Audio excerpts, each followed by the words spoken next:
कौल है कि बादशाह जब तलवारों के जरिए फतुहात हासिल करते हैं तो अपनी शान शौकत, ताकत और वकार में इजाफा करते हैं। तो नाज़रीन इकराम, ये बात सच लगती है सुल्तान फातेह के बारे में। और मेरी आज की वीडियो सुल्तान फातेह के किरदार पर बनाई गई ड्रामा सीरीज के बारे में है। ये वो सीरीज है जिसका असल नाम तो महमद फतेहलर सुल्तानी है, लेकिन हम में से कुछ लोग इसे सुल्तान फातेह सीरीज भी कहते हैं। लेकिन क्या आप लोग ये जानते हैं कि इस ड्रामे का नाम भी तारीखी है, क्योंकि फतेहलर सुल्तानी तुर्की का लफ्ज़ है जिसका उर्दू में अगर तर्जुमा किया जाए तो इसका मतलब है फतुहात का बादशाह, या अरबी में तर्जुमा करें तो सुल्तानुल फतुहात बनता है। क्योंकि सुल्तान फातेह का दौर फतुहात के हवाले से मशहूर था और वो अपने दौरे इक़्तिदार में तकरीबन 25 जंगी मुहिम्मात पर गए, तो इसी वजह से अगर इस सीरीज का नाम तर्जुमा किया जाए तो ये बनता है महमद सुल्तानुल फतुहात। नाज़रीन इकराम, इसका ये भी मतलब लगता है कि इस ड्रामा सीरीज में सुल्तान फातेह की तमाम अहम जंगी मुहिम्मात को कवर किया जाएगा, और हमारी ख्वाहिश है कि ऐसा हो। और इस ड्रामे के किसी बड़े सीन को तो छोड़ें, इसका छोटे से छोटा सीन भी किसी न किसी इस्लामी तारीख या वाक़े की तरफ इशारा करता है। मिसाल के तौर पर किस्सा नंबर 28 में एक फर्जी बूढ़ा दिखाया गया था जो हलफ के इलाके से कौस्तुनतीनिया के मुहासिरे की जंग में शरीक होने आया था। वैसे तो एक फर्जी किरदार था और इसे लाने का मकसद यही लगता था कि कौस्तुनतीनिया की फतह में गैर तुर्क मुसलमानों की मौजूदगी को खराज तहसीन पेश किया जाए। लेकिन नाज़रीन इकराम, क्या आप लोगों ने ये बात नोट की कि इस किरदार का नाम याहिया रखा गया और ये हलफ से आया था जो कि शाम का इलाका है, और ये वही वक्त था जब शाम मुजाहिदीन ने बशार अल असद के चुंगल से छुड़ाया था और हल्ब आजाद हुआ था।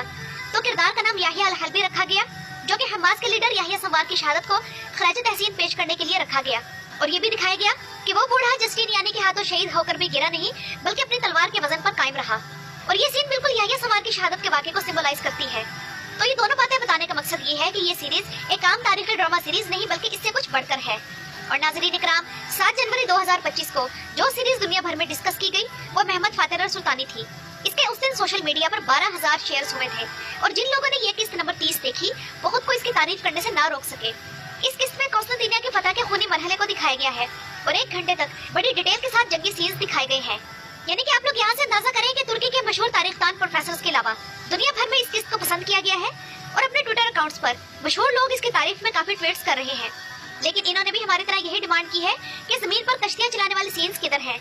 और अवाम की तरफ से नाज़रीन इकराम इस मामले में इतना शोर मचाया गया और बेसब्री का इजहार किया गया, जिसमें मेरा चैनल भी शामिल था। तो इस ड्रामे के ऑफिशियल पेज की तरफ से बाकायदा सोशल मीडिया पर एक पोस्ट की गई जिसमें लिखा गया, हर चीज का एक वक्त होता है, कोई परेशानी नहीं, वो कश्तियां साहिल पर चलेंगी। तो इंशाल्लाह आने वाली किस्त में हम ये सीन भी देखने जा रहे हैं। इसके अलावा इस किस्त में सुल्तान फातेह की फौज के ये 4 दस्ते थे, अकिंजी, यन्नीचरी, सिपाही और रजाकार। इसके अलावा इस किस्त में हमने शाही तोप के धमाके की हैबत देखी। और नाज़रीन इकराम, तारीख के मुताबिक ये तोप इतनी बड़ी थी कि इसे 40 बैलों और बहुत से आदमियों की मदद से घसीटा गया था। जबकि दूसरी तरफ बाज़ंतीनियों का सबसे ताकतवर हथियार आतिशी यूनानी की भी हमने खौफनाकी देखी। इस किस्त का हीरो कौन है ये तय करना मुश्किल है, क्योंकि हीरो 2 या 3 से ज्यादा है। सुल्तान फातेह,